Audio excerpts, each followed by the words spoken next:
my brother. Thank you. Thank you, Barney. Thank you very much. Thank you very much. I think that's what I should say after that introduction. And leave it at that. I don't want to spoil it. But we'll take some risks this evening.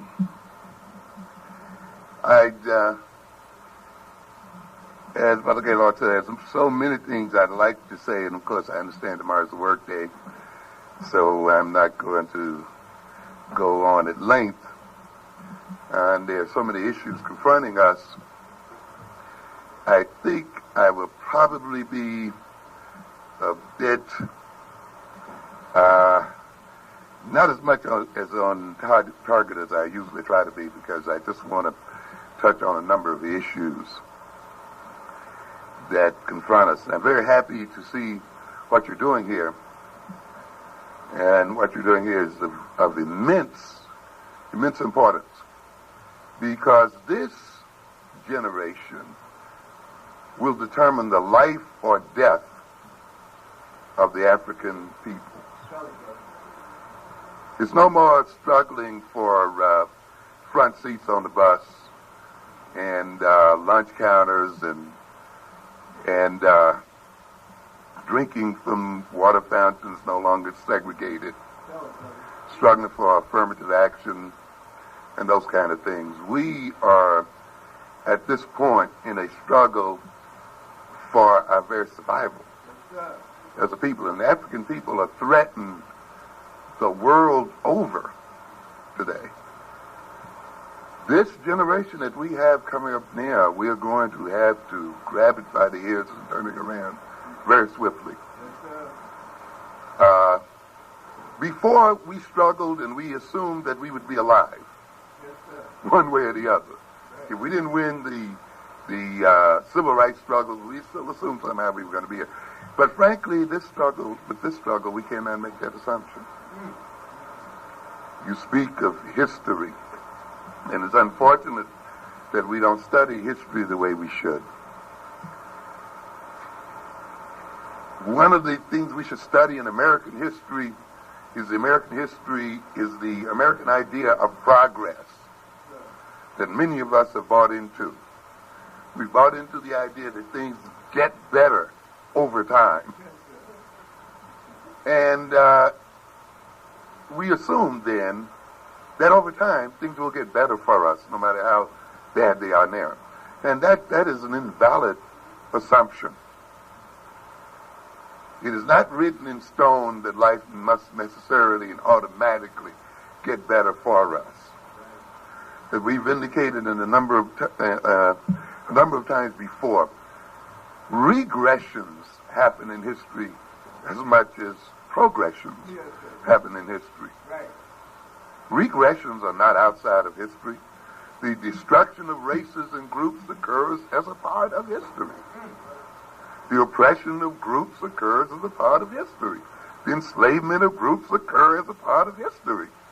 So the idea then that because now we are not in slavery, because now we are not segregated as we were in the South and so forth, that we will automatically reach some point of assimilation with Europeans, this is an unwarranted assumption.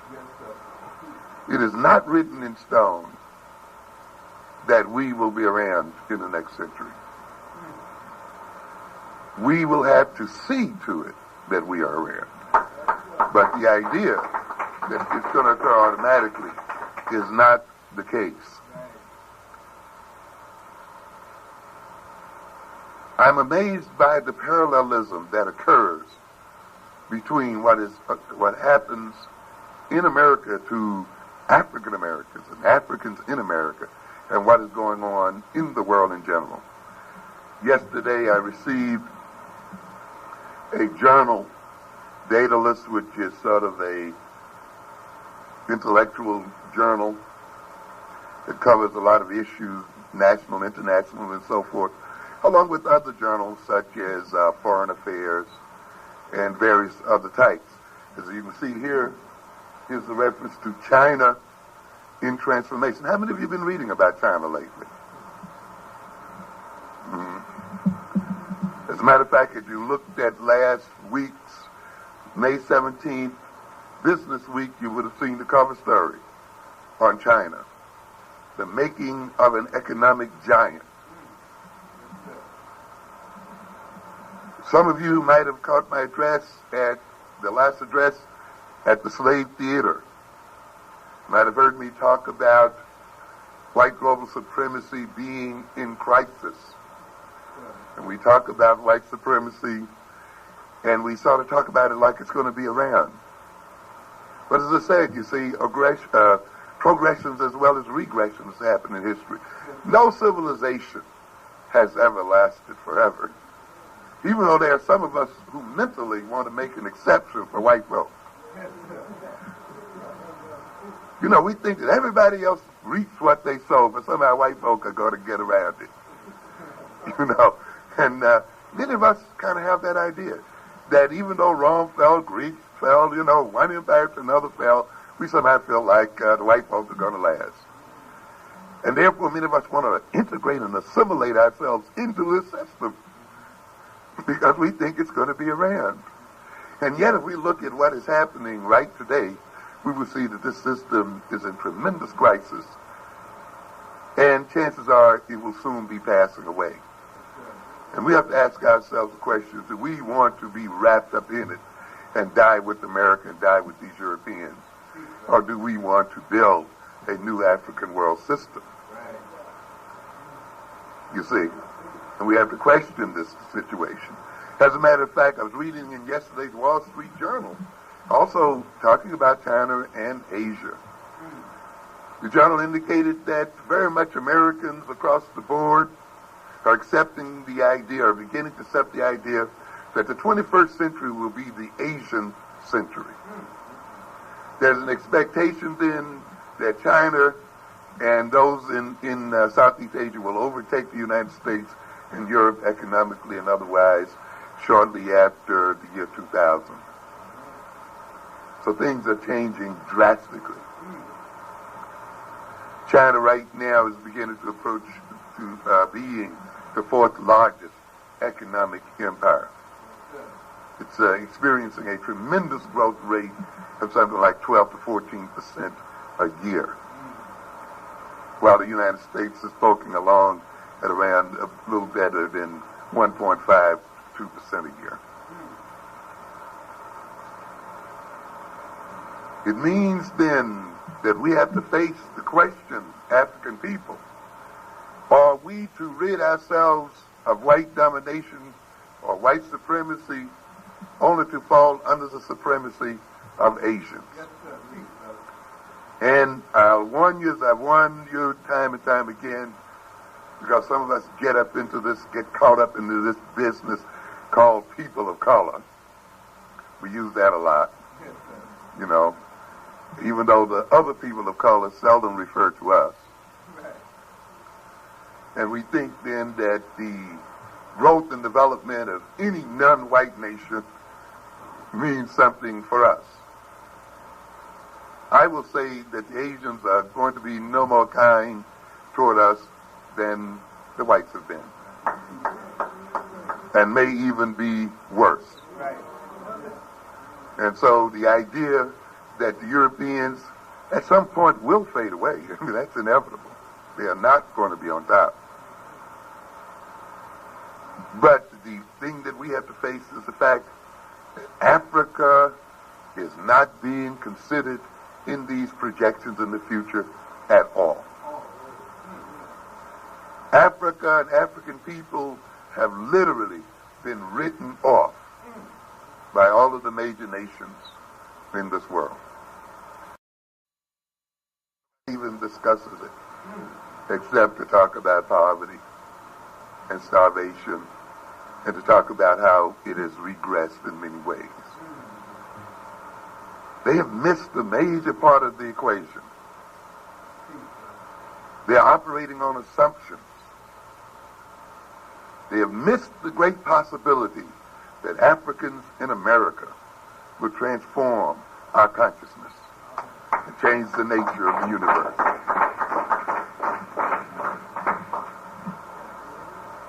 It is very important, though, that if we are to transform our situation, that we inform ourselves much more deeply than we do, ladies and gentlemen.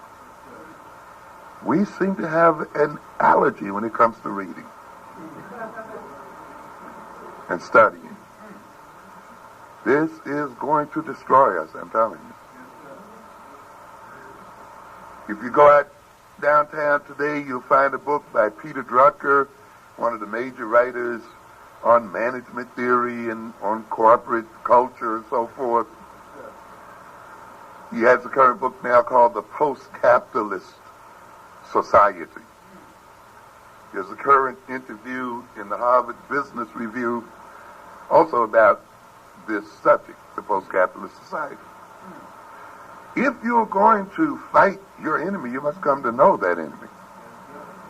And you must read. You should read the Wall Street Journals and the Times and some of the other business publications. It's very important, you see. And many of us, you know, we get caught up in our African consciousness, and that's great. But at the same time, we must see what is going on in the world so that we can adjust our strategies and tactics to the reality of the world. Power ultimately, you see, power ultimately is not contained in persons, but is contained in knowledge, the development of knowledge, and contained in the development of tactics and the development of strategies. Power is contained in the development of organization, the ability to be flexible, to outflank one's enemies, and to have a great deal or as much intelligence about the nature and organization of the enemy camp as one has about himself. And consequently, then, it becomes very important that we learn much, much more about what is going on in the world. Racism is fast becoming a secondary enemy to African Americans. Yes. If racism in America were removed tomorrow, we'd still be in bad shape. Yeah, and we'd still suffer from joblessness, homelessness, and many of the other problems. Because the nature of what's happening in this country is not only the result of racism, but the result of the tremendous structural changes that are occurring in this economy and in the economy of the world. Why do we call this a post-capitalist society? In part, we refer to it as a post-capitalist society because it is a society now that's based on information and information processing. Yes, sir. If you would have noticed, and I'm sure you have, and being in New Jersey, I'm certain you've noticed it, that the industries of this country are being shipped out into other parts of the world.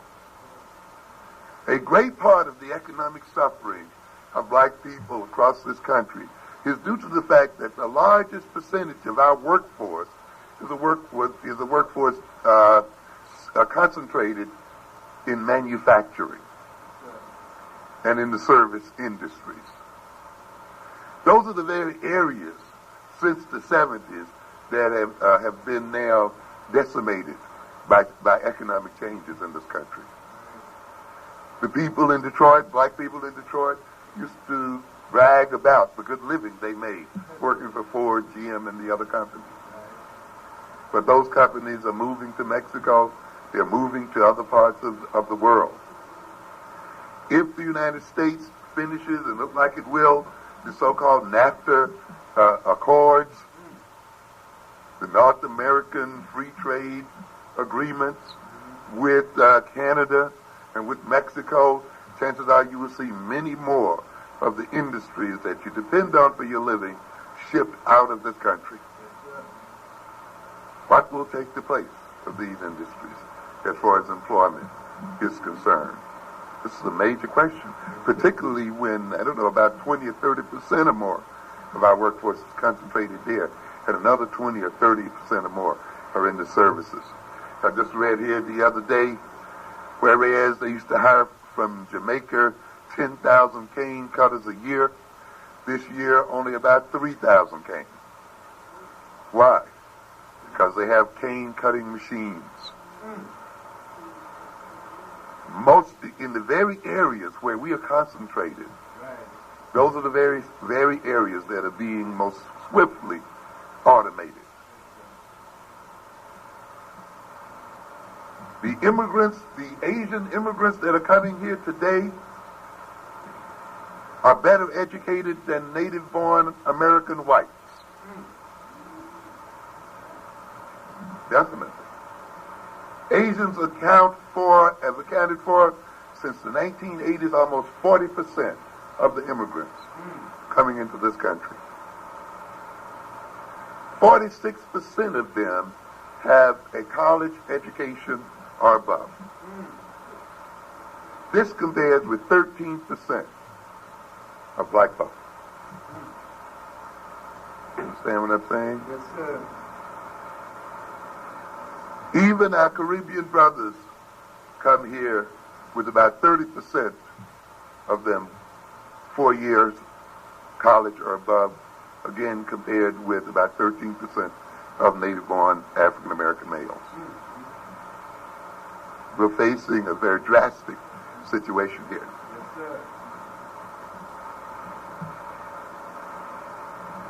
If you read a bit about re-engineering, where companies now are being totally restructured and re-engineered, you see, we're not just going through a recession, we're going through a restructuring of the whole economic system. We are going through a restructuring of the workplace. So even after the so-called recession is over, the jobs that you thought you were laid off from will no longer exist. They just won't be around. Period. In fact, nations and business people take advantage of recessions and layoffs to restructure their plants and factories and offices. You see, and sometimes they may even be deliberately created as a means to restructure the economic system. The idea that people now will have lifetime jobs at corporations, long gone. The idea that you'll follow one career, gone too. You may as well think in terms of maybe 2 or 3. Essentially, the ordinary worker will be, quote unquote, a consultant. You work for temp agencies, the fastest growing business in the country. High-tech temp agencies. And we're not talking about secretaries and so forth. We're talking about people with full degrees in accounting, computer science, and many other areas will be temporarily hired, but rarely taken on permanently by the companies. There are drastic changes going on here. Workers are being leased to other companies, yes. Yeah. So you literally belong to the temp agency, and they'll lease you to work for another company. Re-engineering, a changing of the work area, is expected to eliminate 25 million jobs in this country. So yes, out of a 95 million job workforce, we're facing very drastic changes here. This is not any time for us to be playing. And yet I see our people are literally like lambs going to slaughter, completely innocent and unknowing of what is coming and what is occurring right now. Still singing and bobbing their heads to this rock music, and grown men throwing balls at hoops and stuff like this and playing boys' games. Yes. Seriously not knowing what's going on in the world. And the other world sits right in your face and right about. You should read the material. When people talk about the possibilities, they talk about the idea. Will Africa survive? They write it off, and it's right in there. It's not hidden. But you know what the phrase is. If you want to hide something from a Negro, what do? Put it in writing. Put it in writing. Just put it right in writing. So, see, this is why you don't teach black children to read, and you don't motivate black people to be interested in reading. As I tell you, the academic problems that our people have in the schools are not academic, they're political. They just show up in the schools. If we were a real reading people, if we had powerful vocabularies, this country would practice overt censorship in its published material. But it can literally publish anything and everything because it can depend on us not to read and not to be interested. And not only publish it, it can put things right in front of our faces, like the Star Wars movies. Right there, where it showed as these producers and directors demonstrated in that movie that when whites think of the future, they do not see black folk in it. They have robots running ships. They have these created monstrosities like Chewbacca, you know, that's probably the result of gene splicing and this kind of stuff. All kinds of creations, the result of molecular biology and recombinant research, but not a black person in there. Right. Not a black person there. And when you read science fiction, and when you read projections into the future, we're not included there. No, sir. As a people. Education is not going to be enough to save you. Now, it's more serious than that. See, we get into this, get that education. And I'm not saying not to, don't get me wrong.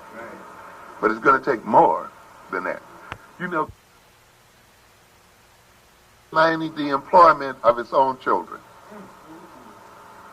A recent reading about the employment prospects of scientists in the United States indicates that among new PhDs in the natural sciences, including computer science, but physics and so forth, among these new PhDs coming out of places like MIT, Stanford, and so forth, we are now suffering a 13% unemployment rate. Yeah. This used to be a situation where the companies used to sit up around graduation time and literally hand these people jobs. Right. They're not there. They used to get almost automatic faculty positions. These positions are no longer readily available because the universities are hiring the Russians, indicating that they have the right to hire the very best. So where does that leave us as a people? As a matter of fact, this country now is suffering a surplus of college graduates. Do not use this not to go, okay? I don't want you to misinterpret it, because the idea is not to get educated. The idea is to do something with it, to do something different with it, okay? If we are to gain power in this country and in the world, we must tremendously increase the number of college graduates, okay? But we're going to have to do this within another context, in the context other than the idea that we are going to college to get a job, to be hired by someone else. Right. It will have to be done in the context that we will be self-employed. And that we, of that $450 billion, only about $3 billion was invested in Africa. Africa literally gets almost an unmeasurable amount of investment from this country, from the world. Back in 65, Africa used to produce about, maybe 1.5% of the world's manufactured goods. Now it's down to about 0.2. So we have to face the realities that confront us. Yes, sir. You know, I'll let the others pump your egos up. I'll bring the bad news. Okay. You see, while we need our esteem built up, we also need to be real. Yes, sir. We need to know what's going on in reality. We're being then hemmed in by the development of Europe and the so-called uniting of Europe, the United States itself developing a free market system with Canada and with Mexico, and the Asians developing, the Latin Americans. What is going on with African people? I want you to get out of this nonsense called multiculturalism. Yeah. People pumping us now with that stuff. This diversity in the workplace. You know, all that kind of jazz. And so we get these kind of philosophies and ideologies whenever black people begin to approach an African consciousness and begin to operate on the basis of an African identity. All of a sudden, everybody wants us to become multicultural. Let everybody hone in on our stuff. You see. But when you look around the world, other people are operating in terms of their ethnicity. Yes, sir. Yeah. Right. I was reviewing the operation of the Koreans in New York City as a part of my upcoming book on power. Working on the last chapter now, dealing with power. And, of course, I keep files, and it's so good to keep files and keep files of current events, because you can see movements occurring that you don't see otherwise. Looked up March 22nd, the Koreans indicated in the New York Times that now that they had pretty much stabilized their retail system, Yes, sir. they had pretty much stabilized their economic base in America. They are now moving to operate politically in this country. And they laid out their demands in the New York Times on the 22nd of March. Right in your face. Yes, sir. Right there. What did they say? We want three things, and we want every mayoral candidate to come by and talk to us about these three things as a group. I looked at their groups, the Korean Producers Association, not the Multicultural Producers Association. Okay? You know, but what? The Korean Producers Association. Started in, I believe, 85 or somewhere back there with about 25 members. Now they got more than 1,000 or more. I saw the Korean Grocers Association. Not the multicultural, not the Korean African American, not the Korean We Love All People Association. We are one from New York to California Association. The Korean Grocers Association. Okay? And I'm saying this because, you see, we're getting all this multicultural nonsense while groups are operating in terms of ethnicity. Right. And we get it most intensely when people are operating on the basis of ethnicity. Over 2,000 or 3,000 members belong to this group. The Grocers Association. The Korean Centers for Small Business. Not Multicultural Center for Small Business, but the Korean Center for Small Business. What is its purpose? to take the new immigrant, the Korean would-be business person, from one step all the way to the end in establishing a business.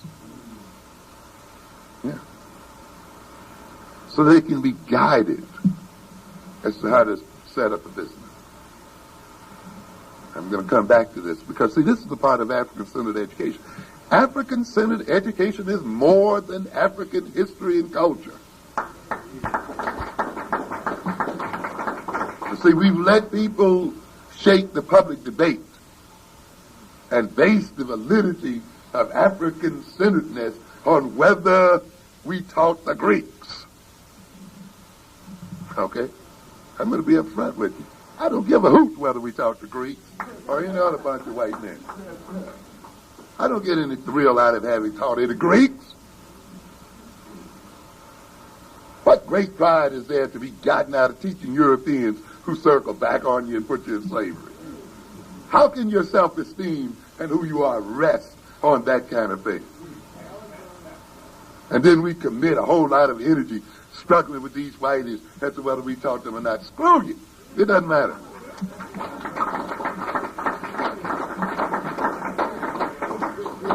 You must recognize one thing about African-centeredness.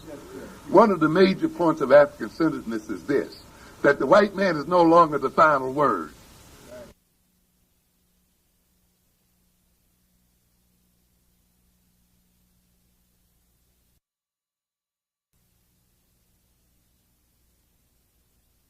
We need to explain ourselves to him or establish proofs to his satisfaction.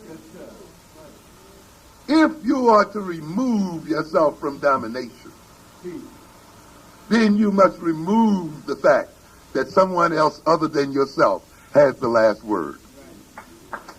Yes. And that's what this struggle is about, you know. Whites still want to be in position of deciding truth or falsehood.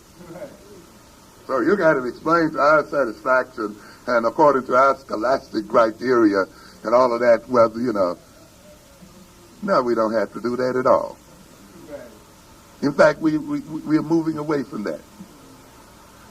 You can only dominate someone if you have the last word, right? If you have the final word. Right. Yeah. That's a number one of importance to domination. So you cannot get out from the domination of other people if you continue to let them be the final validators of truth. You must validate truth within your own context. I wish I had time to talk about some other things here. You know, truth and mythology. There's so much.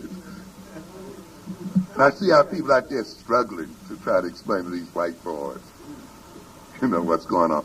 African-centeredness covers every aspect of life. Every area of life is covered by African-centeredness.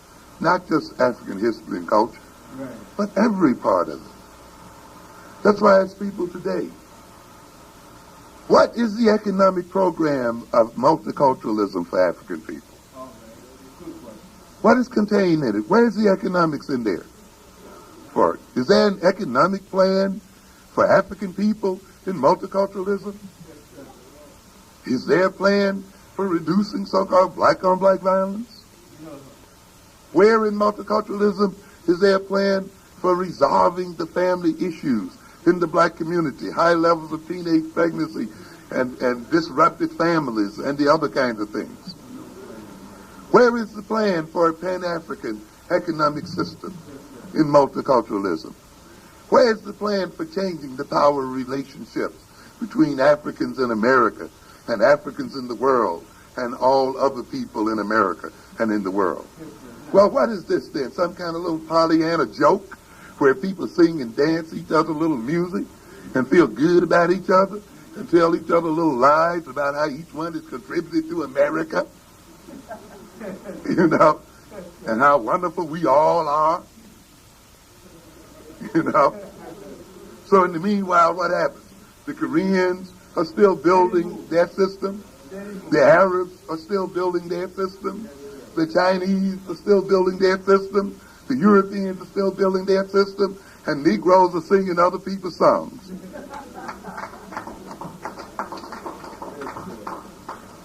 Why? Because we want to be loved, depended on. Isn't that how that song goes? Yeah. We are concerned with social progress, not economic progress, not political progress, not the changes in power relations, but how people treat us. Yes, sir. Teach it. Civility. Yes, sir. You know? So if other people are nice to us and smile when they take our money, we're happy.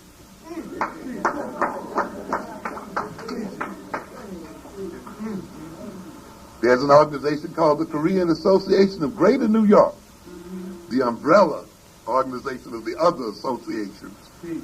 It's the human relations arm, mainly designed to deal with Negroes and other people, but mostly Negroes. Yeah. Mm-hmm. How do they deal with other Negroes? They heard that we were complaining about how uncivil the Koreans were treating us in these stores. They didn't smile enough for our liking. They didn't say thank you well enough, you know. And the Koreans said, well, you know, this is a cultural trait we have, you know, that's just our nature. But, you know, they created so much tension because we were complaining not about the fact that they own a great part of our economic infrastructure, but because they weren't nice to us. So what did they decide to do? Now they're training their merchants to be nice to black folk. They run special seminars in etiquette for black folk. Yeah. They even hired a black professional to go around and study their behavior in relationship to black folk so that their behavior could be improved. Because they know that a Negro would give up anything if you're nice to them. As long as you're not another Negro. You know? And if a foreigner smiles at them and, you know, is nice to them and makes them forget that they are black, they'll give everything up. Oh, yeah. Yeah. So they help because they study our psychology. And every time they abuse us in the stores, our old jacklegs run down there talking about unity and talking about how, you know, we can get along. You see, not about how to change the situation. And so we've taught them, look, be nice. You know, hire a few of our people and put them on a ladder and let them look down and watch each other, you know. Something like that. This is the game. Now they're handing out turkeys at Christmas time to Negroes. Yeah, that's right. Yeah. Oh, very cheap. Very cheaply. Because, you know, we need love. Our egos have been so damaged until the only thing we can think about is love. That's the only thing. We are obsessed by love. Strokes. Ego boosting. To the exclusion of almost everything else. We're caught up in feelings. Make me feel good. Rock me all night long. You know how it is. You know. And that's it. Yeah. That's what it's about. Yeah. And that's understandable given our history, but we got to break out of it. It has a psychological basis to it. But we got to break out of it, you see. It comes from being abused. It comes from having our ego so damaged, you see. And we'll get back to that in a minute, hopefully.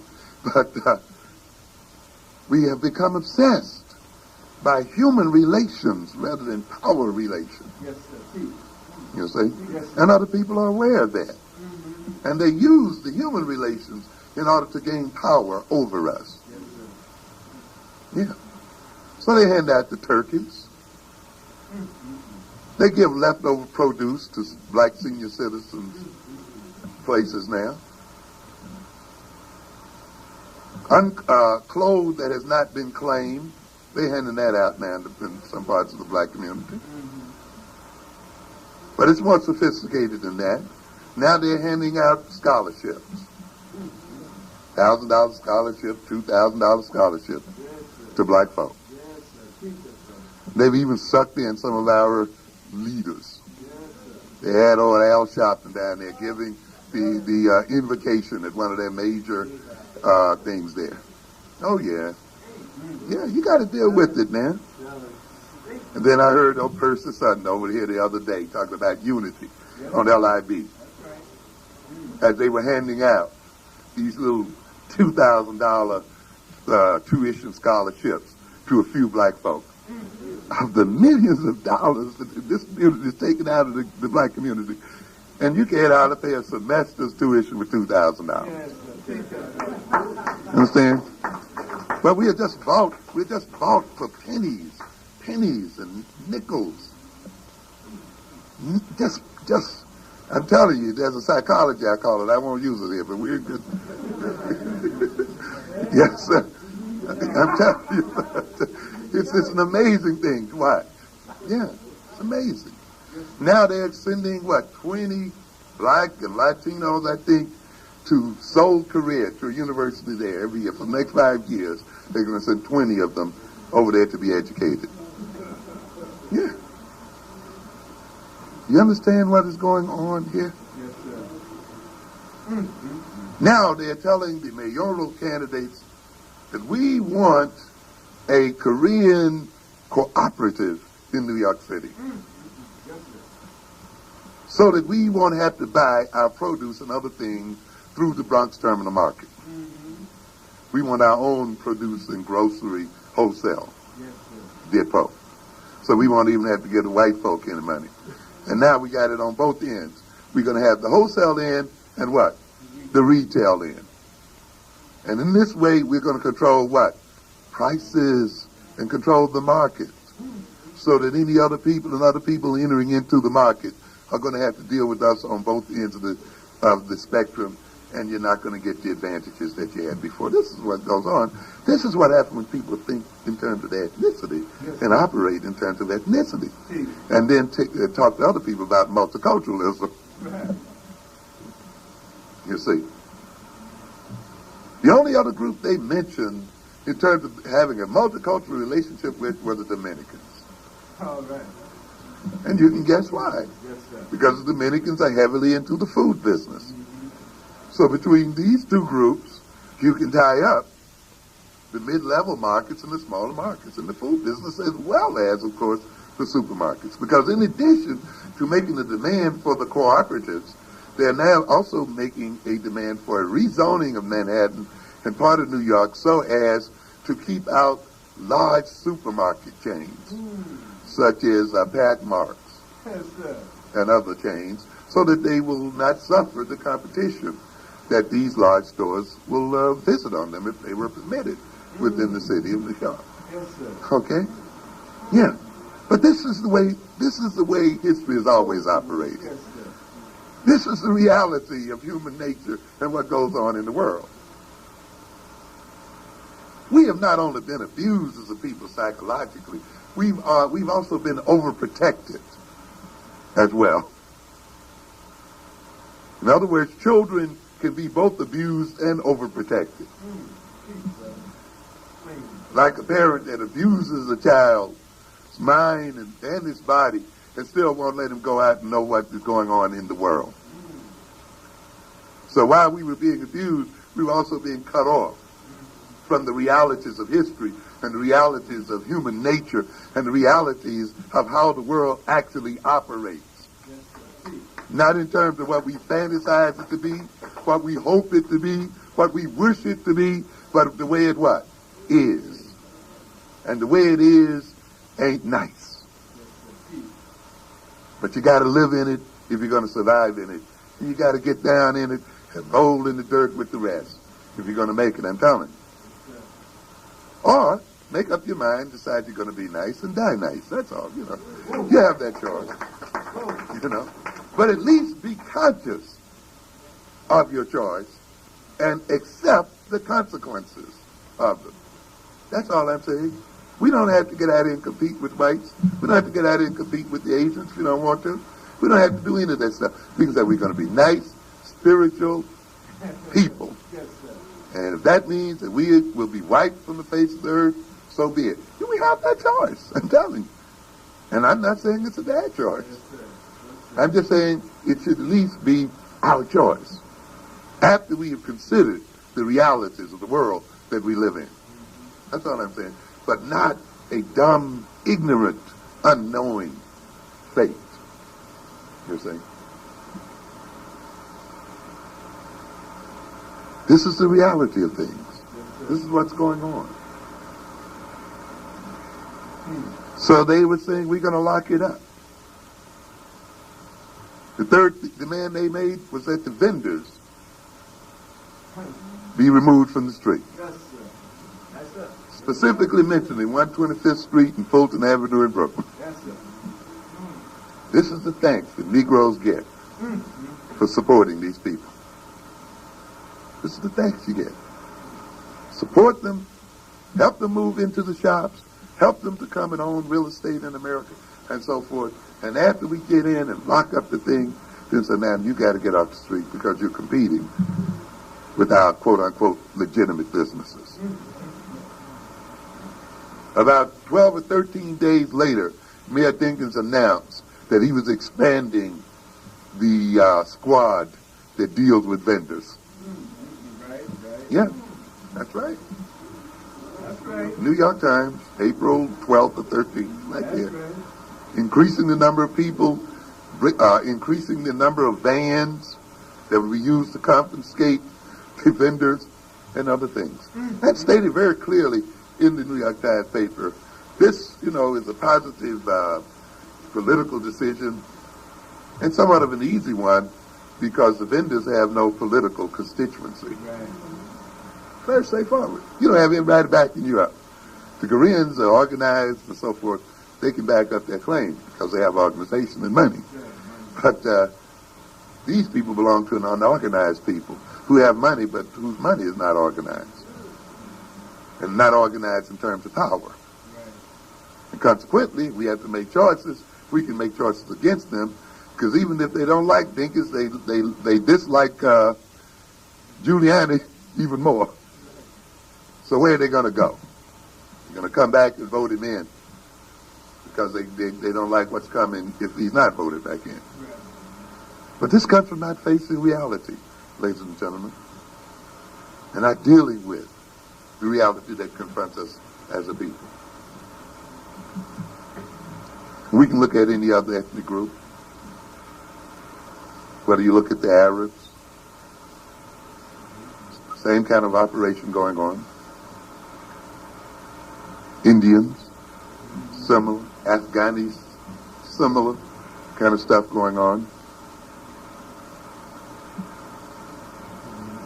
Racism is not going to disappear from your world.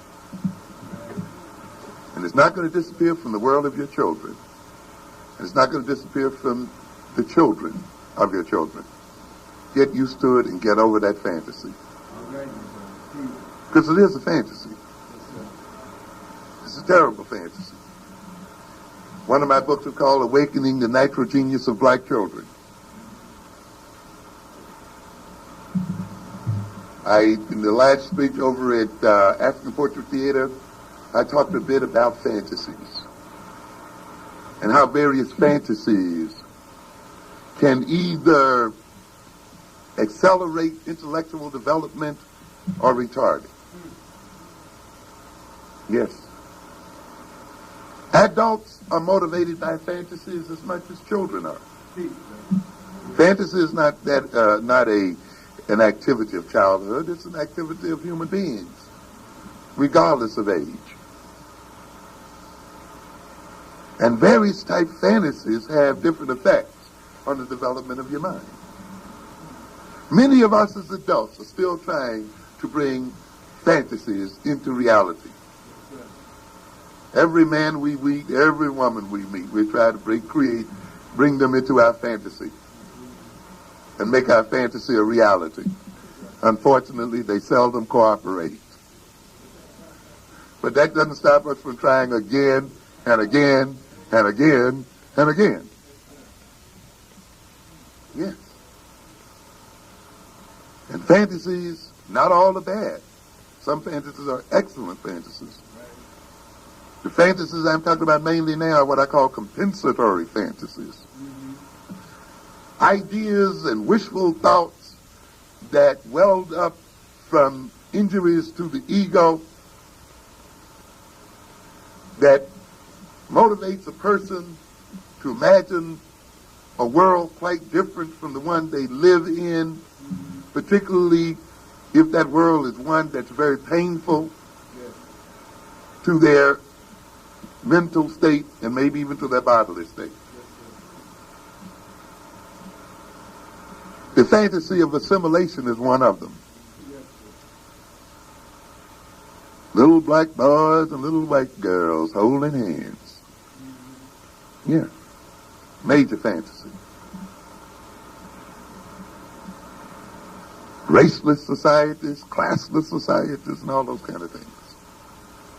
But let's look at the assimilationist fantasy for a minute. You hear a black person say, they did this to me because I'm black. And we've talked about this semantic device. They did it to you because you were black. In other words, it's the blackness of your skin that caused the problem, or the sickness of the person. Did they do it to you because you were black, or did they do it to you because they were ill? Psychopathological, you see. Because when you say that it's done to you because you're black, the emphasis then centers on the blackness and not on the personality of the person doing the damage. This leads to terrific problems when we, as Africans who've been abused by Europeans, have seen them destroy one people after another, have seen them exploit and enslave, degrade and denigrate everywhere they've operated in the world. We still hold them up as models of normality. And when we differ from them, we too willingly call ourselves deviants. And a lot of it has to do with the semantics on themselves. Don't see me as black. That's what you are. You're standing right there. See me as an abstraction, a man, a human being, an American, whatever that is. What is that?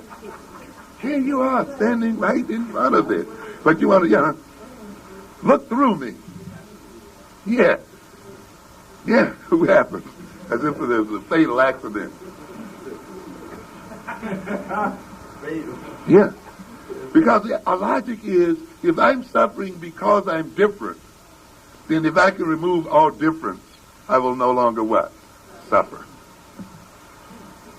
So if I can convince these people that I and they are one and the same and just alike and different in no way, then of course they can persecute me based on my differentness. And so we set off on this endless fantasy of trying to convince white folk not to believe their eyes. And we go after it generation after generation after generation. Not developing economically, not developing intellectually, not developing in terms of social relationships and so forth. In fact, we don't even want to develop those things because those things motivate our separateness, we say. You see? Because in that great getting up morning, we're not going to need these black businesses and these ghettos and all of these things because we're going to all be one with the white folk and we're going to inherit everything they got. So why work on anything of our own? Yeah. This is, and that's that fantasy. It's very powerful. That's the reason why the King's speech was very powerful. Whenever you get that kind of response from a massive audience, it's because the speaker has articulated an underlying fantasy that is shared broadly by a people. Yeah. The speaker articulates more than represents something new, but brings out of the people what they already have. More than represent something new, but bring out of the people what they already have in them unarticulated. You say wishes and hopes and dreams. So we will compensate for our suffering. The ultimate compensation, of course, it would be that of merger. We'll just merge into these people. We'll have one of these coffee-colored raceless societies. You know, over a period of time. There just won't be any races. There'll just be these coffee-colored people, you know. That's another one of these dreams. You know, this is a joke. It's not going to happen in your lifetime or anybody else's. Look at Brazil.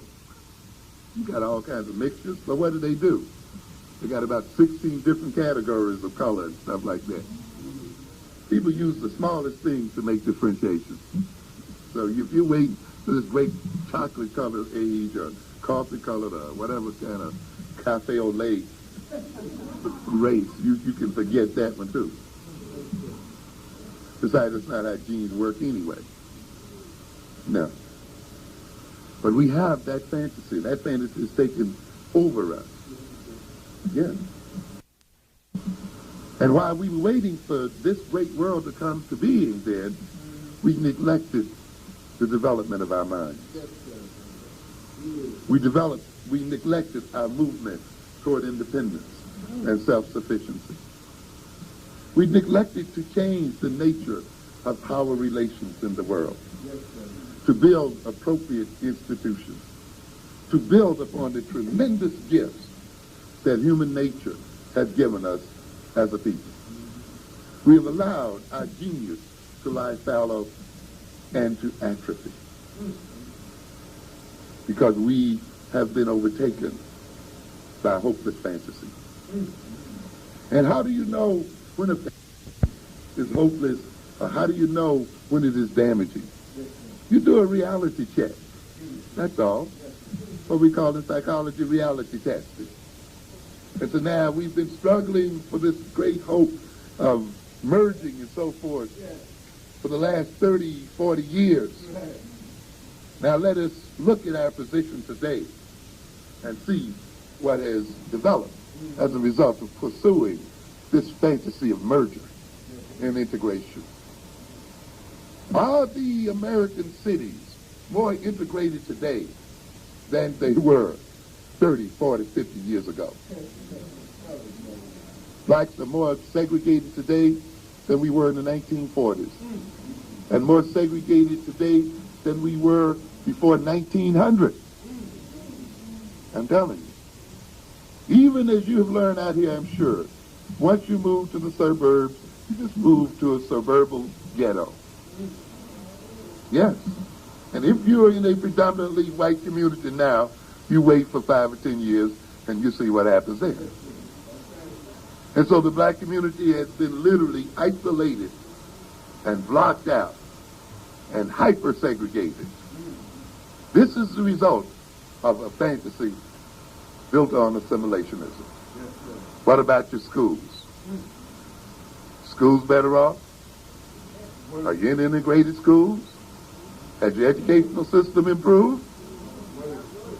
Yeah, but we're still pursuing the fantasy. What about the jobs? What about the employment? What about the health of your community? Violence, TB, drug addiction. On what measure has the black community fulfilled and realized the great fantasies of the civil rights movement? So we don't have to make an intellectual argument. We just have to measure reality and look at it. In other words, then, when you see that if a fantasy keeps putting one in a position where one's life and survival is imperiled and in question, then that sign that that fantasy needs to be reconstructed or dropped. To a good extent, the movement toward Malcolm X indicates, on some levels, a change. in the way we are approaching the world. Definitely.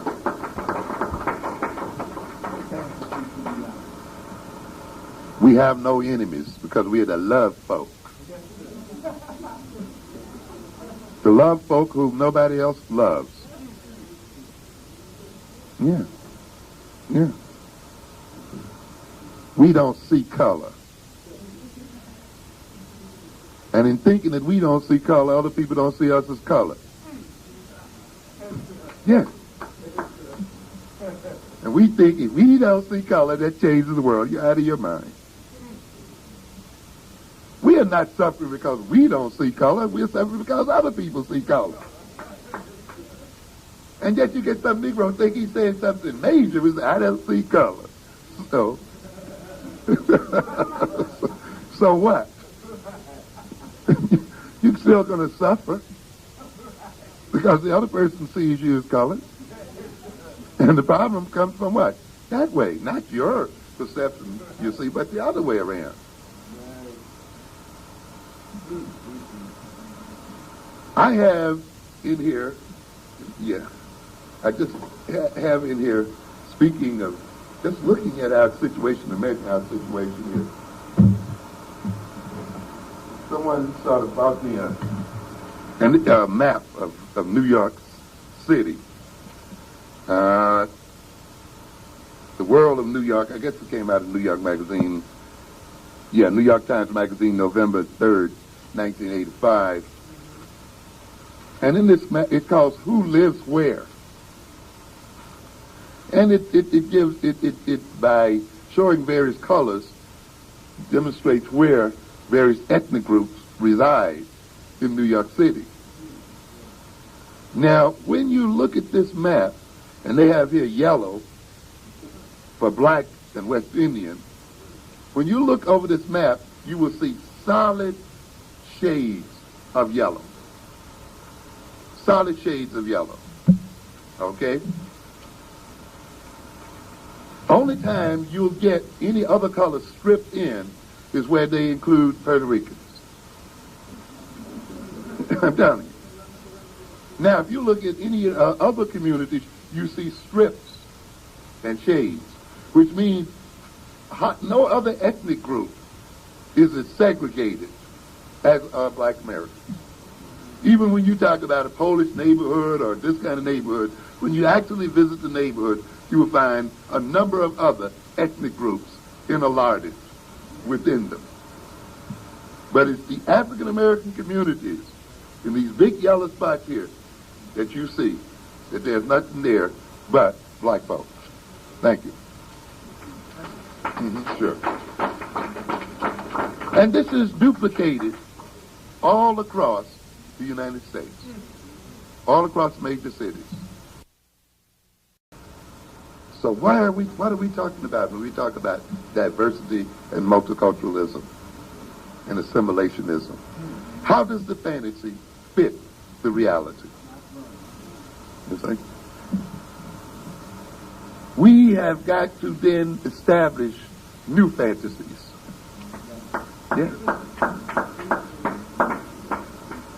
One of those fantasies, of course, is the fantasy of nationhood. Yes. Nationhood. Right. Nation within a nation. Yes. The fantasy of the Pan-African economic system. Yes, a global African economic system across the world. This is not a compensatory fantasy. This fantasy comes out of the study of reality. And in maintaining it, it transforms consciousness. It transforms behavior. It transforms human relations. Because immediately, as soon as you decide that you're going to become a nation, or a Pan-African economic system, and African in America economic political power, you recognize then that you are confronting competition. That you will have enemies.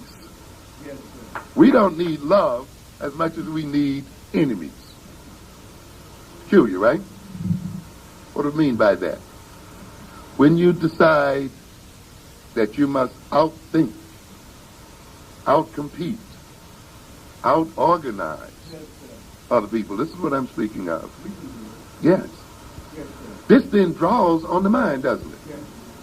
It means then, hey, if we are going to gain power and neutralize power in the world, we must develop power.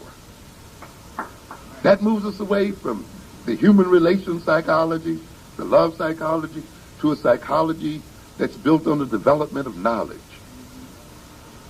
development of organization, on futuristic planning and thinking, you see, on sacrifice, on identity, on African consciousness, on competitiveness and the ability to confront challenge. It makes us reorganize our minds and our goals and our intentions and our values. This is what it does, you see. It makes us use the minds that we've been given abundantly by our creators. Yeah, this is what's about. But when you don't have enemies, when you're not competing against anyone, then there's no need for growth to take place. When you want to be taken care of by someone, when you want to marry the doctor, you don't have to study medicine. Yeah. Yeah. And in a sense, assimilationism is a form of marriage. And so you got black men wanting to marry white men. Yeah. To become their wives. That second in command. You can't live without me, can you, sugar? And you want to say, I need you. I don't know what I'd be without you. Yeah, wait, you wait on that, yeah? They need us. A lot of us saying that. Yeah. But, they can't do it without us. You wait around for that one, here. He's already bringing a different woman into the house right now. Taking your place. Laying in your bed. But that's another story. But what are we talking about? I'm using the simile here because, in a sense, the idea of men seeing their future as working for other men of another group is fantastic. How can you, as a full-fledged man, see your destiny as being a second banana to a group of white boys? It's an amazing situation. It's something else. Yeah. To be somebody's helpmate, to be Tonto. Yeah. And this, you know what I'm saying?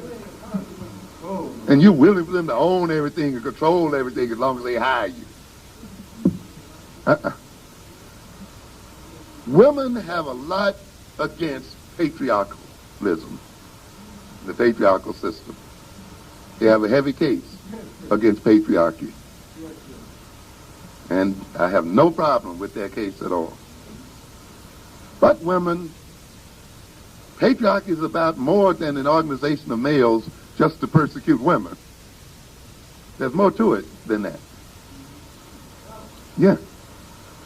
Patriarchy just wasn't developed to give women a hard time, even though it does. One of the characteristics of patriarchy is the ability of patriarchal system to get men to work together. Now, sometimes they work together against women. Nobody denies that, and that is not good. But they also work together against whom? Other men. And to a great extent, patriarchy was developed to operate as a team, one team of men against other male teams. Okay?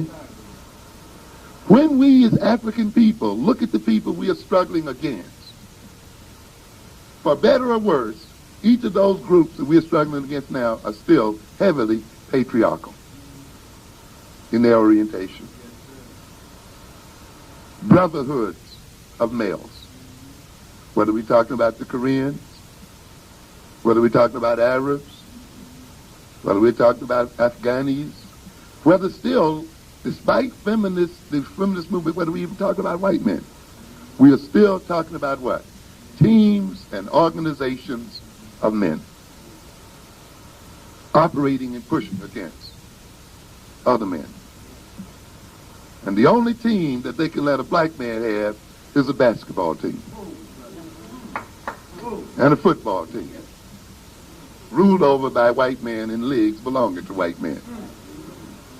He cannot take that team spirit off that court and use it to slam dunk in the real world. He'll sit there and call himself a Bull or Nick or any other stupid name, but then when you tell him to call himself an African, he has a problem with it.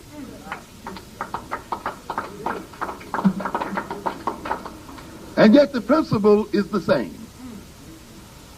A common identity, a team operating in coordination against other teams to win a game.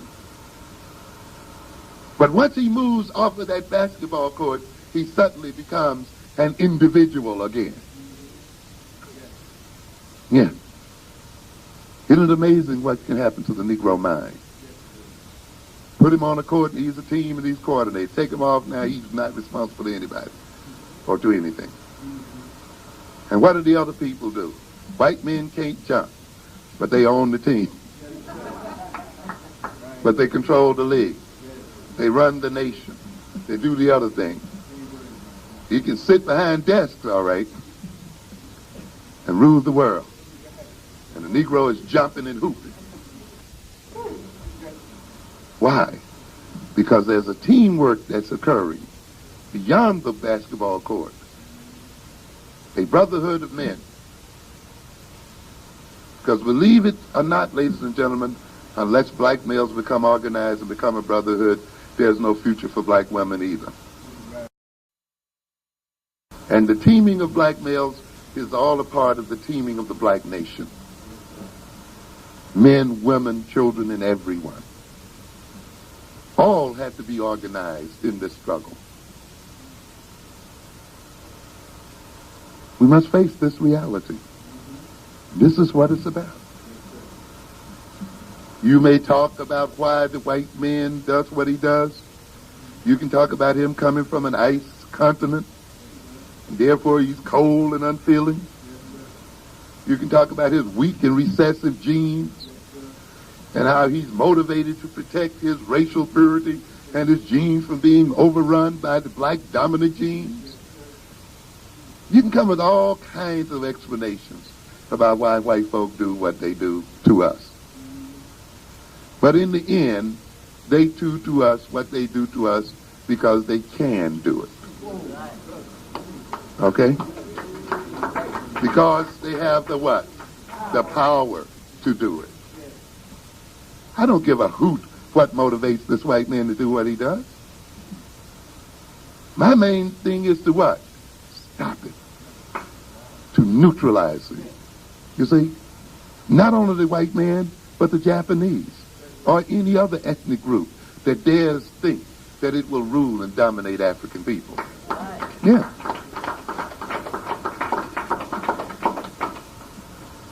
That's why I'm writing the book on power.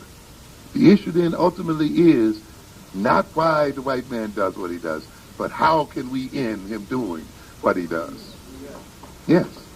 How can his power be neutralized, and how can he be overcome? So I don't care what is motivating him, he will not be able to project that motivation on us.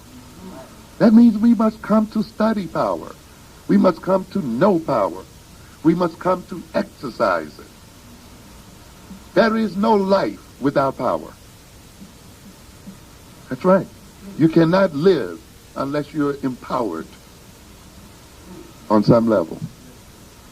There's no way you're going to survive being powerless, being without. Power is the very center of life. The ability to do. The ability to maintain one's interest and life in the face of opposition. the ability to struggle against the forces of death, damnation, and destruction. Yes. And all life is a struggle against opposition. And therefore it requires power. And there's no way then we as a people think that we're going to survive in this world without developing the power to secure our survival. Yes, I know that some of you think you're going to jump up and be all spiritual and, and wish the world away. It's going to take more than that. It's going to take spirit, but it's going to take also what? More than that. While God said man does not survive by bread alone, he didn't say he could live what? Without bread. Yeah. So he acknowledges that man must live according to what? The Word of God. You see. So we acknowledge spirituality. No one's denying that. But spirituality is not the only thing. We are still a corporal, physical people. So we still eat bread. And we still must be spiritual. So we are faced here with a vast challenge. And we must get down to business. And we must take care of business. And it's important that we gain the correct information and learn how to process information. I hear a lot of people tell me, well, this book, I have to get a dictionary. Fine. Get a dictionary. First there was the Word, and the Word was God, the Word was with God. What is it? God creates the world in terms of the what? Word. Yes. The symbolic image. First comes the image, first comes the symbol, and the manipulation of the symbol, then comes reality. That's what we mean when we say man is created in the image of God, or the likeness of God, in that he creates the way God creates. This building was at first, what? An idea. An idea. A what? Concept. And then there were many words spoken about it. Yeah, all kinds of words written about it before it even came into being, huh? Words. And then when these words finally reached a plan, you had to go get an architect who had a page full of what? Symbols. Just symbols. All kinds of symbols. And from that manipulation of symbols, ultimately what happens? A building, what? Comes into being. Show me a people who cannot manipulate symbols, and cannot manipulate words, and cannot manipulate concepts and so forth. And I'll show you people who are on their way to destruction, and who are not constructing a world to their own satisfaction.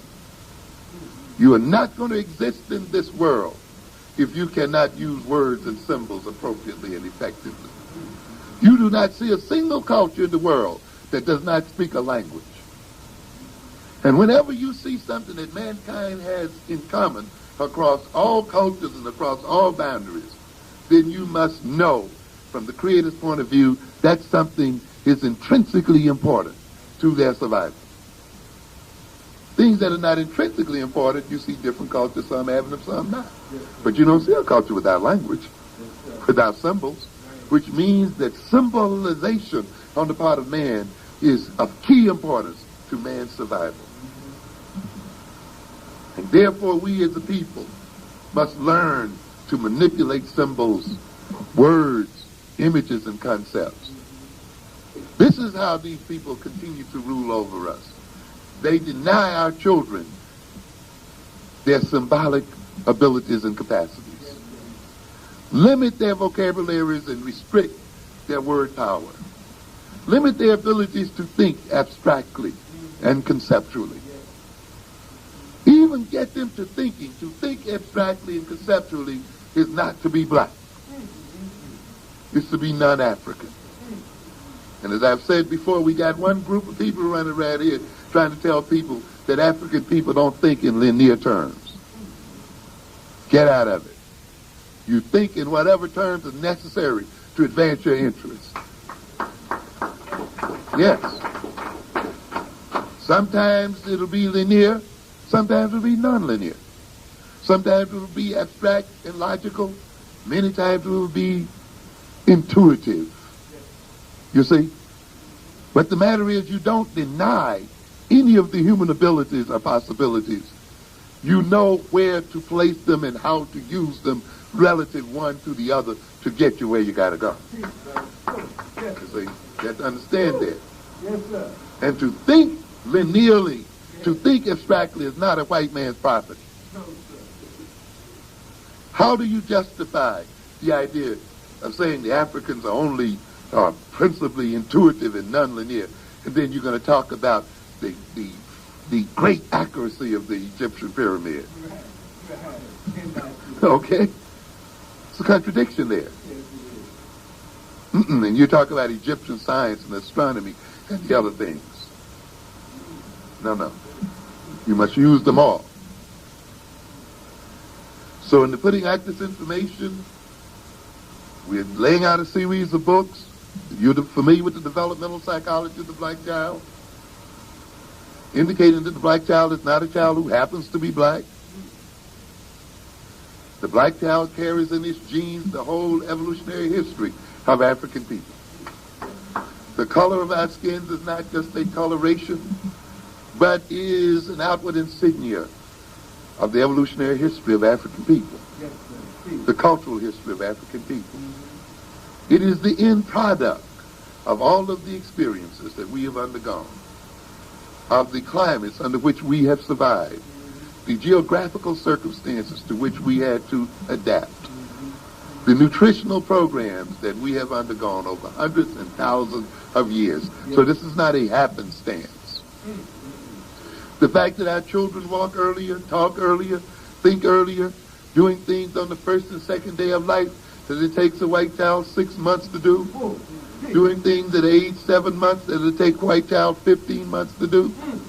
The fact that this melanin is used in our brains to transmit and to process information much more rapidly than the white brain is not an accident.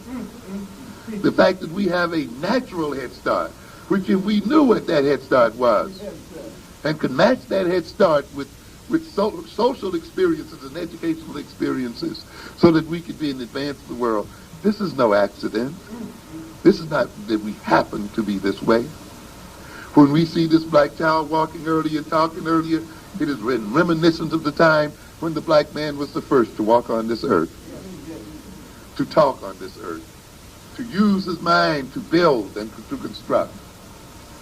And we see then that early history of African man, the first man on this earth, being repeated in African children. Let's understand that. This means that the basis on which we must act is the basis of self-knowledge.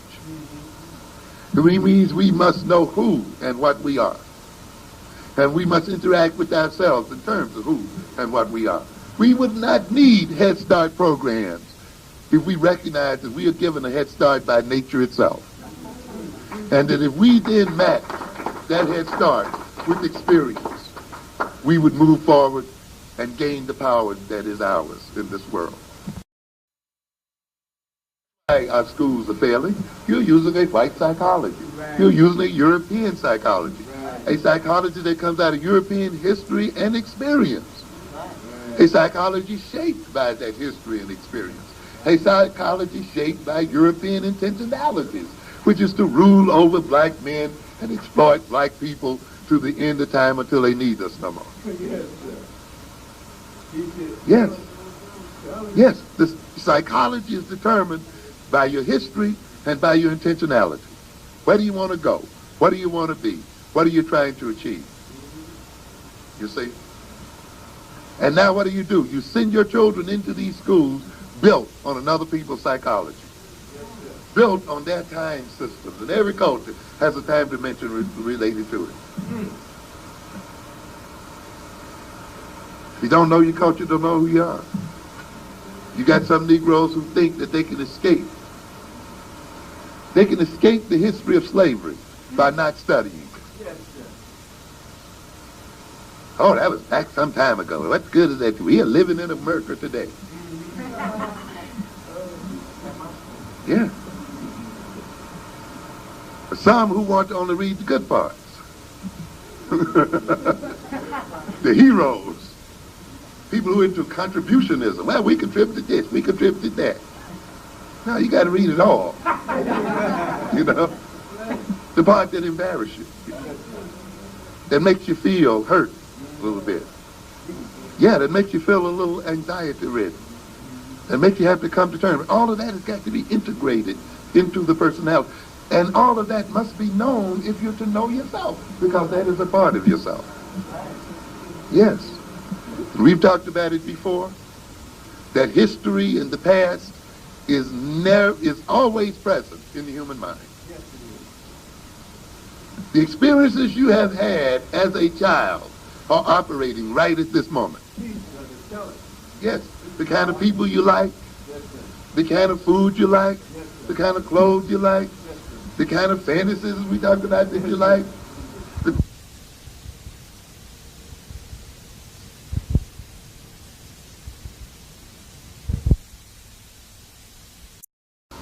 The things that you're seeking in life have been basically created as a result of your own childhood. Your instinctive like for a person, or instinctive dislike for a person, is built right on your early childhood experiences. Yeah. Your past experience is brought to bear whenever you interact with another person. Sometimes we call that prejudice. What is it? A person having some idea or some attitude based on history or past information, confronting a person in a situation, using that information to judge, to evaluate, to determine. The past is never past in the human mind. It is always operating at every moment and every second in time. Where does the past live in a society? Is it left standing outside of human beings? It lives within the bodies and minds of people. That's where it is. It's not left back there somewhere. It's right here. It's right in your head. It's right in your body. In fact, your whole body is a result of what? Past experience. Manifested where? In the present. Yeah. What do we say about the color? What do we say about us as people? What? The past evolutionary experience of black people manifesting itself right here, right there.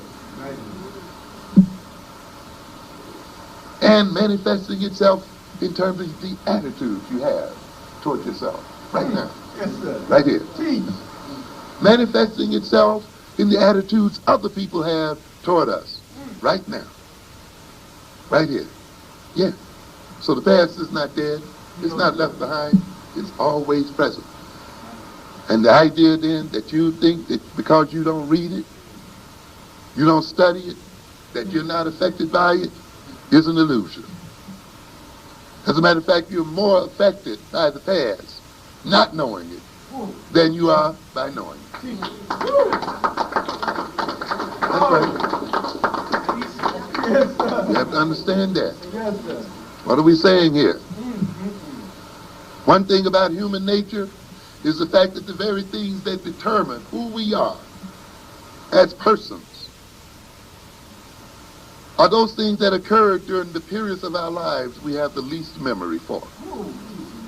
The human personality is shaped pretty much by the age 3, 2.5 to 3 years old. 3 years old. Yeah. And yet people cannot recall that time in great detail. And yet it is that time that lays the whole foundation for their personality. And the idea then, because we don't remember when we were 3 or 1 or in the womb, that we've escaped those experiences is a joke. We are very much under their power. That's why we become puzzles to ourselves. Why do I behave this way? Where does this come from? And we work hard and we can't quite recall it. But we have an idea that it must have been rooted in some kind of experience somewhere in the lifestyle. The same thing then occurs in terms of races and groups. Yeah. The influence of slavery on us is still operating, whether we know it or not.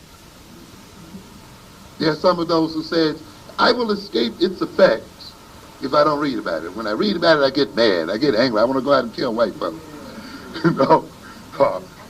You know, I just don't even want to remember this because I feel ashamed of it, or I feel anxiety. I feel all these negative emotions. So therefore, I will ignore it, and it would have no influence on me. But it's had an influence right there, hasn't it? The very fact that when you see, unknowing takes energy.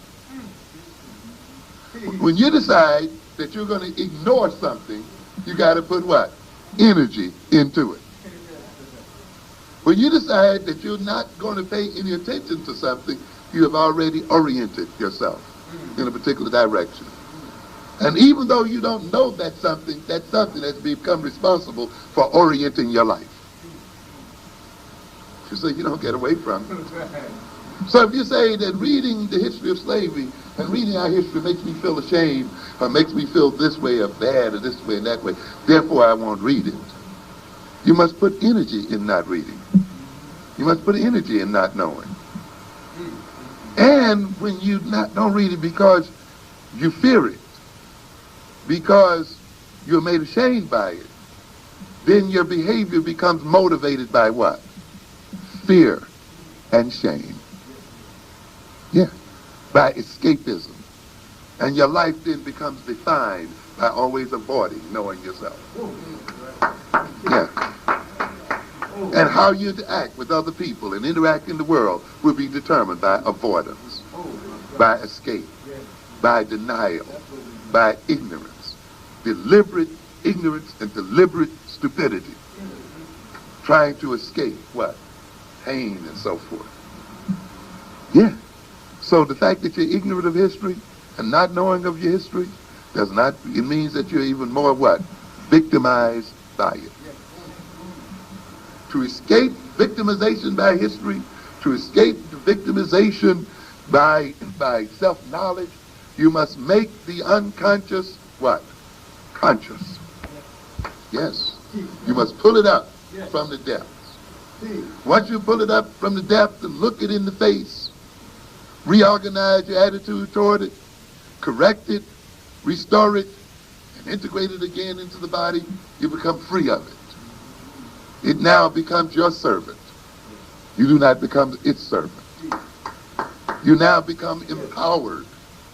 And you can use then that history and experience as a part of your power in the world and as a power for transforming the world. For when you forget your history, you not only forget history and dates, you not only forget great events and heroes, you forget real functional things. Yeah. For throughout history, our people have solved great problems. They've solved problems of organization. They've solved the problems of teamwork. They've solved the problem of male-female relations. They've solved the problems of manhood and all these other things that we are complaining about. They solved the problems of economic organization. But when you don't know your history, you see, how those problems were solved and the means by which those problems were solved are what? Lost. So you lose power. You lose a capacity. So it's not just a forgetting of things, it is a loss of real power and ability. The Koreans use something called K's, which is exactly the same thing we call susu. The Cubans use it.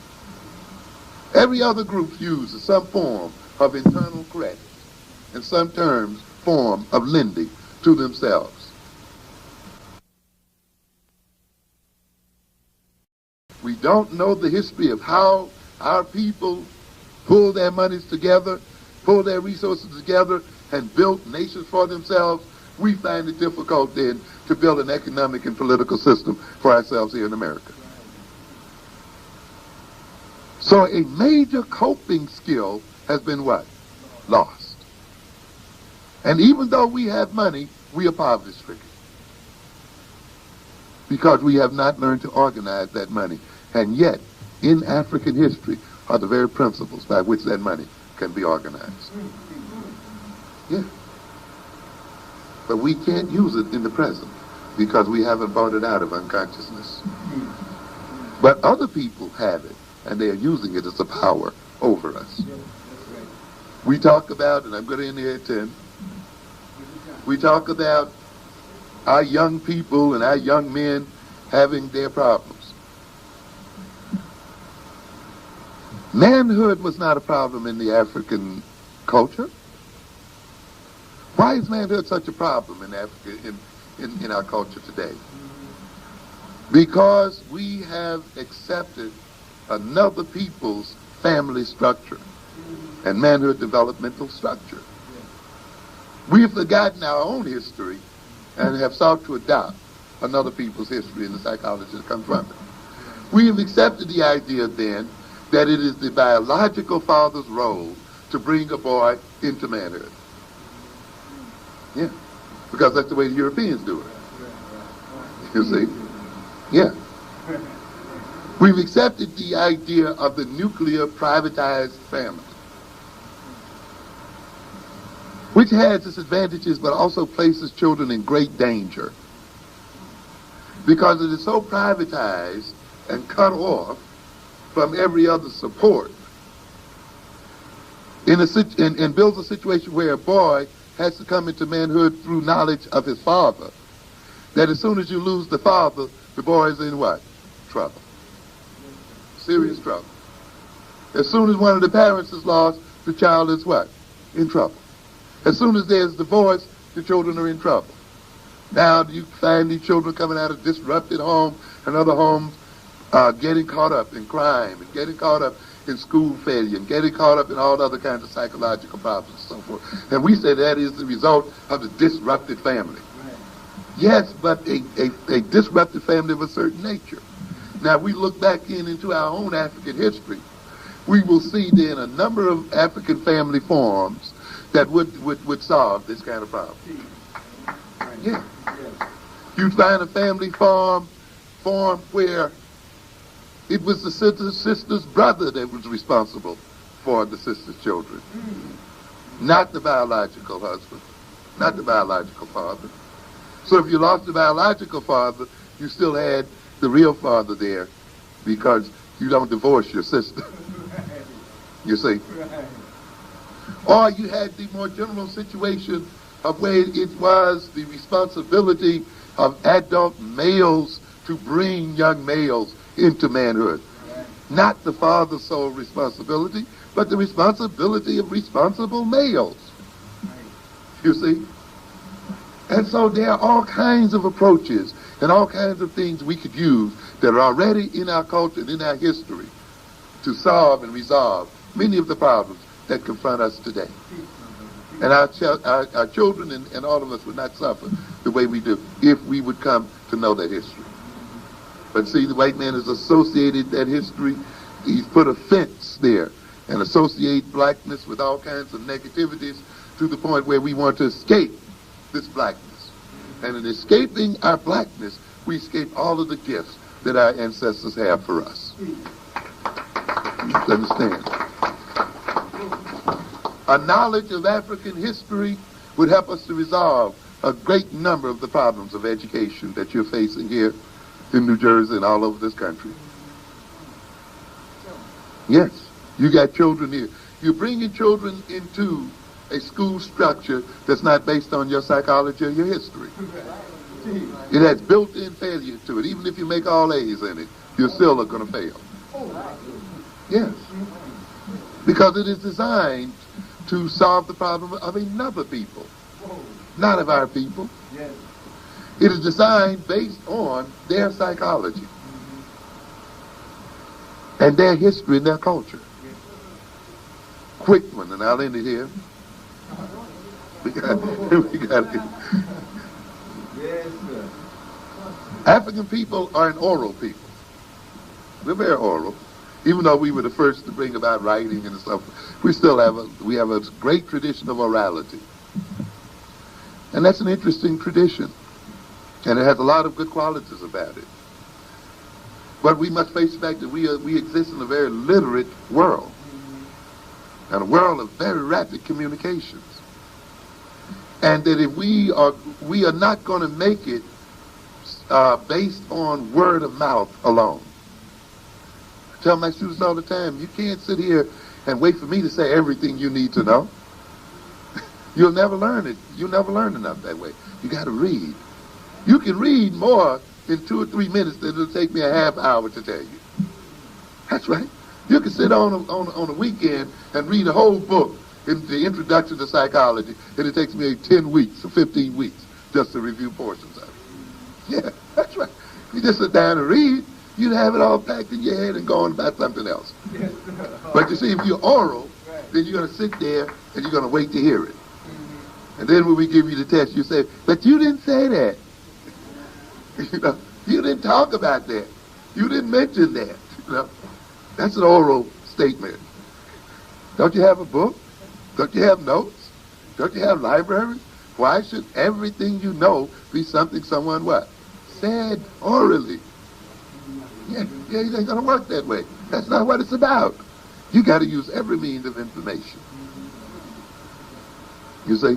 And therefore, when you have people who are heavily oral moving into literate societies, you see, they got problems. They got serious problems. They sitting there waiting to hear everything they need to know. They're trying to memorize everything. The guy gives a test based on the reading of 5 books, and you're out of it. You want to make a complaint. You didn't say anything about it. But what is this thing? But on a deeper level, orality comes in part as a result of face-to-face interactions.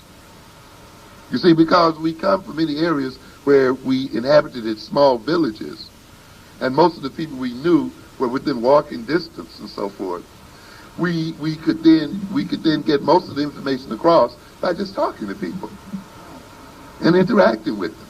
And because we belonged to tribal groups and close-knit groups, we shared a common history, and we knew each other intimately. So we didn't have to make complete sentences because people understood what we were saying by the first 2 or 3 words because they know you well enough. You know, so you can just say hello, you know, who, but they know your history. You know, they have all that history behind it. They knew you when you were young, and what boo meant to you, and so you got to just say that. You know, they talk about these guys in prison one time who knew all the jokes by numbers. So all they do, they didn't even tell the joke, just call out the number. Number 41. You know, people just laugh.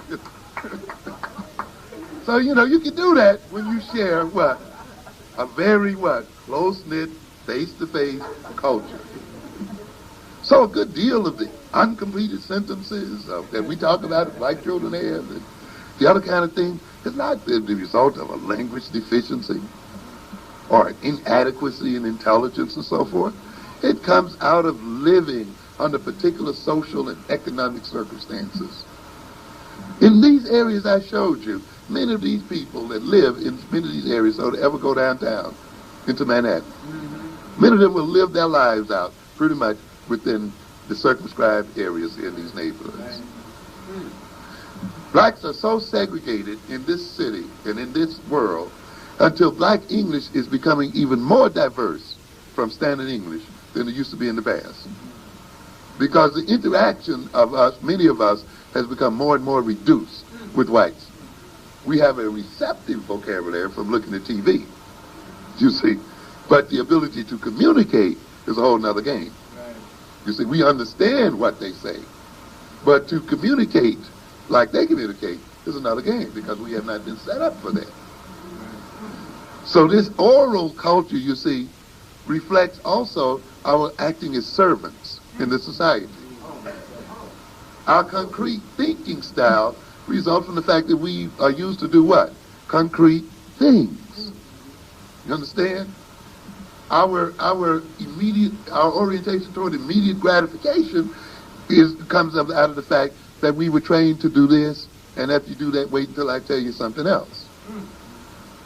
And we didn't have to know how everything was what? Connected. That was what? The boss man's situation, you see. And so consequently, you get people who have what we call episodic memories, and their knowledge is cut off. You know, one bit of knowledge is not related to another bit of knowledge, you see. But this is not the result of stupidity.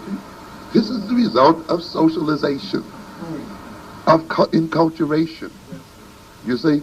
And you have to understand this. culture is based on a people who engage in a great amount of social interaction, face-to-face interaction. A literate culture is a culture that comes out of a culture of strangers, where people no longer can pick up the implication of what you're saying. So now you got to string that sentence longer. You got to add in what? Subordinate clauses and conjunctions and other kind of things, because you just can't say, one word or two words and they got you. You got to what? You got to lay it out. Yes, right. Contracts, all of this. This is a culture where you communicate with people you've never seen. You may never see them, but you may what? Write them and communicate with them all the time. You see? They don't know how you feel you got to what? Tell them what? How you feel. You can't get it over in the tone of your voice or the movement of your body or stuff like that. You got to be able to write it in, And he moved briskly from one side to the other as he said so and so. Well, you got to write that in because other people are not going to know that. You see what I'm saying? And yet, this is the kind of world we are moving in and the kind of people we move in. And what we expect then is, and another thing about the social culture, you see, an oral culture is a jazz culture. An oral culture, how many of you gone to church and heard a preacher preach the same story 10,000 times? Over and over again. People go to church Sunday, they hear the same story over and over again. But do they get bored? Not really. Why? Because it depends on how the preacher preaches it. Depends on what? The rhythm, the energy, the timing, the improvisation, the elaboration, just like jazz. What does that mean? He has a basic theme and what? Varies on the theme. You see, and turns that theme all kinds of ways. And this is what the people are waiting on. They're not waiting on the story. They already know the story. What they want to see is how you're going to do what? Handle it. How you're going to work it. And therefore what? The rhythm, the tone, the improvisation becomes more important than what? The information. And so if he came there and just read a straightforward story, everybody goes to sleep. And this is what happens in classrooms. Whites come in there and they just talk straightforward, we go to sleep. Because we want what? Energy, movement, rhythm, excitement, get something going. It's just rough, just don't deliver me what? Straightforward information, give me something, Beat a drum, make something. So what is it? Our people go in, and this is, our children then come out of this culture. And there's nothing wrong with them at all. Children don't come into school behind. They come into school where they are. That's all. But they enter into a time warp. They move from one culture right into one that's diametrically opposed to the one they're in. They're expected to adjust immediately to the new culture. We want you to behave like this, dress like this, talk like this, walk like this, sit like this. So, without what? Any transition time, any rationale. And when the child reacts against that, there's what? Hostility, resentment, restlessness, and all of these other problems. To a great extent, you see, the problems that are complained about are generated by the conflict of culture. School has a culture. A school is a culture. And therefore, the cultural conflict that school represents becomes a psychological conflict and a conflict with our students. Yes, sir. Students coming from an oral culture and a face-to-face culture are people who are used to talking to each other. And they want to talk to each other. And they want to have an interaction with the speaker. And they, but what is it? You come in and what? No talking, sit up straight, sit still, say nothing to me, and sit there and listen. Yeah. Now, while I'm not necessarily saying that we should not do that, we must understand the psychology of saying, look, we're in a world here, we got some problems to solve. We must then transform ourselves so that we be able to do what? Solve those problems. That means there may be times when we can't talk as much as we would like to. Okay? Or we need to sit and focus our attention longer than we're used to doing. Because the kind of world we live in requires this of us if we're to survive in it and to conquer it. It does not mean that we throw away our black English. It does not mean we throw away our rhythm. It does not mean that we throw away our ability to be social. It doesn't mean that at all. It just means we add on another set of what? Abilities. That's all.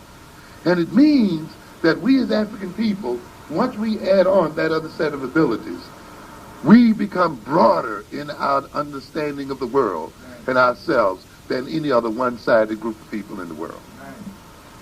This balance, this ability to gain the world and also retain our souls will permit us to rule this world. Understand? And this is what it is about here. Not loss, but gain. Not breaking up, but synthesis, you see. As I've told people about the Star Trek situation, what do you have there? Why is Captain Kirk the captain of the ship? Unlike Mr. Spock, who's a one-sided, one-brain man, cold, objective, unfeeling, unhuman. You see, there's something missing in him. Then you look at old Doc over there, he's just filled with all kinds of emotion and pathos. He can't get a hold of himself. He gets carried away emotionally. Reminds me of some people I know. But what is Kirk? Kirk utilizes both of them, doesn't he? That's right. When he needs one here, he'll call them in. He determines the appropriateness of their use. At this point, I could use Spock. At this point, I can use the doctor. But then look at himself. I'm both a feeler and a what? Thinker. You see? And I look at the problem and I deal with it in terms of what it demands. We as African people then, we're in the best position, African Americans. We're in the belly of the beast. But we can keep our African soul. And yet we can also carry out of this beast those things that we need to survive and advance our interests as a people. And ultimately, we can slay the beast. Thank you very much. Whoa!